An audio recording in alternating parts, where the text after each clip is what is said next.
Hi, I'm Brandon Del Campo. I'm Joanna Zeiger, and we're here to teach you how to run like an Olympian.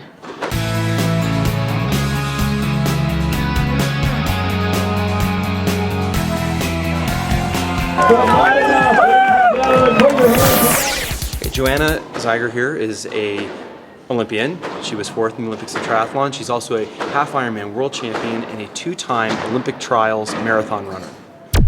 This is Brandon Del Campo, and he's trying to lose this muffin top. He used to be really fit when he ran track at UCLA, and he's also an age group Ironman 70.3 world champion.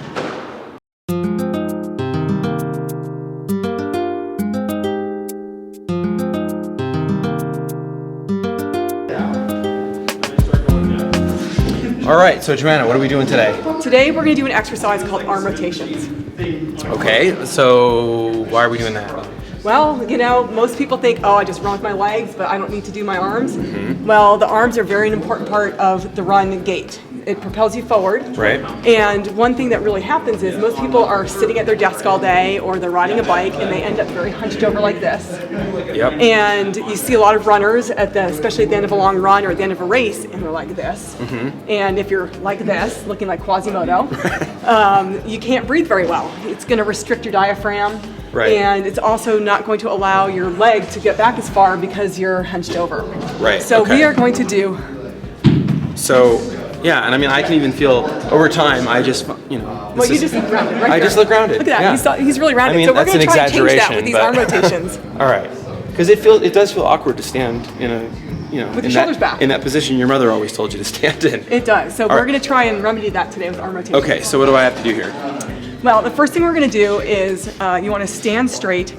You want your pelvis in a neutral position, so you don't want your back arched, and you don't sort of want it swayed forward so that you're kind of standing backwards. All right? So then what you're going to do is you're going to pinch your shoulder blades together. So I'm going to put my hand here and you're going to pinch. Okay, you want to see that? So pinch shoulder blades together. Not pinched. Pinched. And I'll show you even better pinching of the shoulder blades. Just always got to do everything So you want to, better. You don't want to lift the shoulders up and pinch. You want to keep the shoulders down and pinch. Right, which I definitely tensed my neck Yeah, when I did so that. So just Pinch your pinch. shoulders, okay? So you're going to pinch your shoulder blades. Bring your hands out to the side, and you want to make sure that your knuckles are flat. Okay, not knuckles in like this, but knuckles flat like that. Thumbs pointed forward, arms back. Relax your neck. Wow. Okay. Now we're going to make circles about 8 to 10 inches in diameter. Okay. Why don't you spread your feet shoulder width apart? There you go. I think I'm making ovals. He is making ovals. Okay? And we're going to do this for about 30 seconds to a minute. And it looks really basically simple, doesn't it? This is not simple or Not basic. as easy as it looks. Especially if you're doing it right. I mean, I suppose women are probably going to have a better time than men.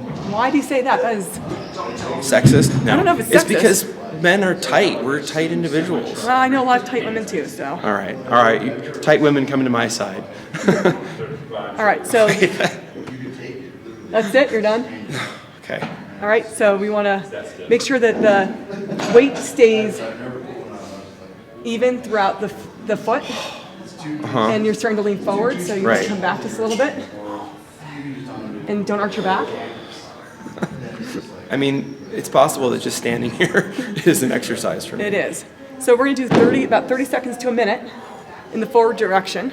And then after you've reached your 30 seconds to a minute, you're going to flip your hands over so that your knuckles are facing up and the thumbs are back.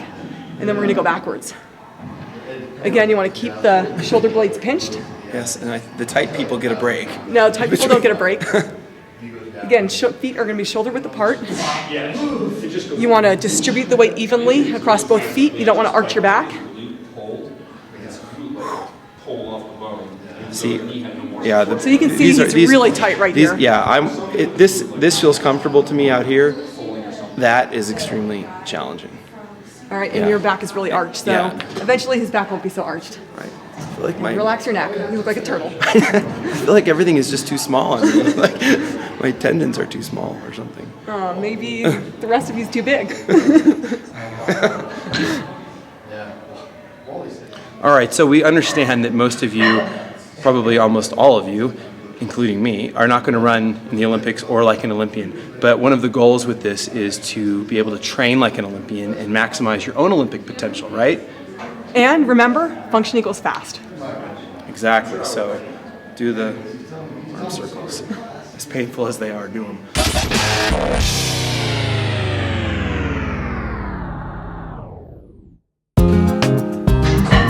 All right, so Joanna, what do we have on tap for today? We have one that I know you are not going to like. Okay, it must have to do with quads. It does.